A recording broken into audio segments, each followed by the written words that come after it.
Customization is one of my favorite things about being blacksmith, and that's why really early on I really wanted a touch mark. Now, a touch mark, for those of you who don't know, is a personal symbol or stamp that creators use to mark their workpieces. The main problem with touch marks is that they tend to be about $100 to make custom at the very least. And as a broke high school student starting out and now being a broke college student, couldn't really drop $100 just to put this personal stamp on a workpiece, right? So I did what I always do when I'm facing outrageous tool prices. I made one myself. And now today I'm going to show you guys how to make one, and we're going to start by going over materials you can use. Here's three main options that I've used in the past that I'm familiar with. First up, railroad spikes. Super easy to find, very good beginner material, and able to get hard enough to use as a touch mark. Second option is a personal favorite, rebar. This is also real easy to find, it's great thickness for a tool, and despite what a lot of people say, it can be hardened into a functional tool that will last for a while. Another great option is purchased tool steel. This is a rod of W1. I like it because it can be water hardened, but it is a purchased option. That being said, it's pretty cheap and will give the best results out of all these. I'm going to go with rebar today since it's the cheapest, best material, and it's really accessible for people. We're going to start by cutting the material to length. I find about 8 to 9 inches is the best length for this particular tool. I'll use an angle grinder to cut the material. This tool can be super cheap from Harbor Freight or any tool store that you find if you get a corded version,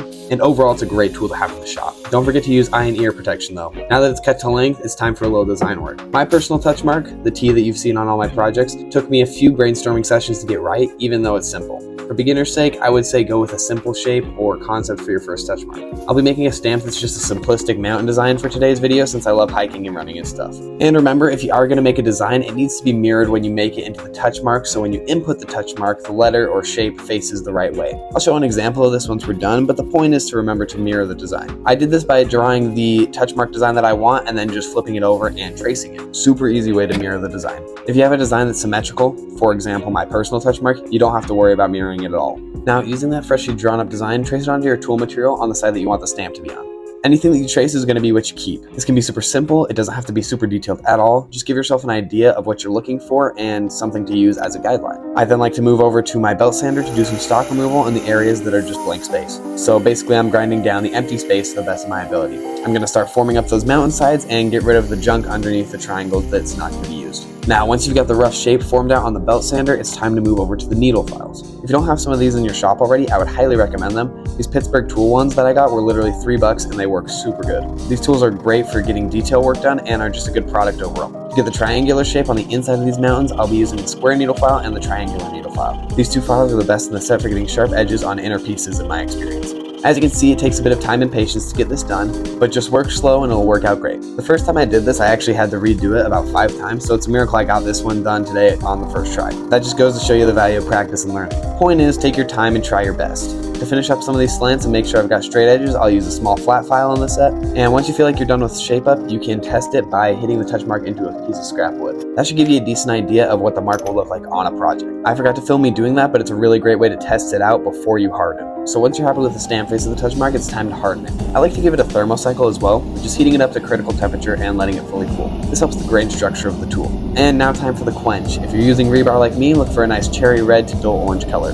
If you're using another material, be sure to find the proper hardening temperatures online or just go for that color range as well. I've always hardened in water and it works really well. When you quench it, don't forget to swirl the piece around in a figure 8 formation in order to ensure you get an even cooling all around the tool and don't get steam buildup, which can cause stress fractures. Once it's all cooled, do your best to temper the tool. You can use a toaster oven like me or just a regular oven, just something that can keep it at a sustained temperature for a while. I'm giving it an hour at 450 degrees. Try to avoid going over 500 degrees, that's a bit extreme for a temper. The reason you temper is to soften up the hardness a little bit to ensure your tool isn't too brittle and to make sure it doesn't snap or fracture on you. Once the tempering's done, it's time to add some finishing touches.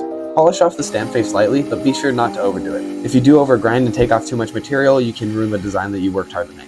On the non-stamp side, be sure to flatten it out fully and give it a nice little taper around the edge of the tool. This will help prevent chipping when you hit it with a hammer and just make your tool safer overall. If you've got some rust like me, knock it off with a wire brush to make it nice and shiny. Now your tool is all ready for use. Let me show you an easy project to test your tool out on and to show off my little mountain design. I'm just going to take a few heats and make a little pendant out of some thin rebar I have lying around. Whenever you use your touch mark, make sure it's on a flat surface. That's why I'm flattening this all out. It will probably take a few hits to set the stamp, so just be patient as always and make sure after each blow you line up the stamp again. If you don't, your touch mark won't set well and maybe look a little crappy. Setting a touch mark is something I actually had to practice a lot, but consistency is key, so just keep at it and you'll get good. Once the design is set, I'll fold over the metal to make a little loop for this pendant so it can go on a necklace. I'll then cut off the pendant from the parent material and polish up the sides on the belt sanders to get the shape I want. I'll finish it up with a little wire brush treatment and put some wax on it as well to seal the project and prevent rusting. And just like that, we've got a little custom pendant with our new touch mark. Notice how the design on the metal and the design on the tool is mirrored. Great example of what I was talking about earlier. I really like how this touch mark turned out, so you probably will be seeing it in a few new projects. Hopefully this gave you guys a really good idea of the gist of how to make your own touch mark. Another thing that I was really confused about when I was a beginner was anvils. So right here is going to be my Anvil 101 guide. It's a great breakdown of anvils as a whole, how to use them, how to find a good one, and should help clear up any confusion that you had like I did when I started. Be sure to like, subscribe, all that stuff helps me out, and I'll see you guys in this video.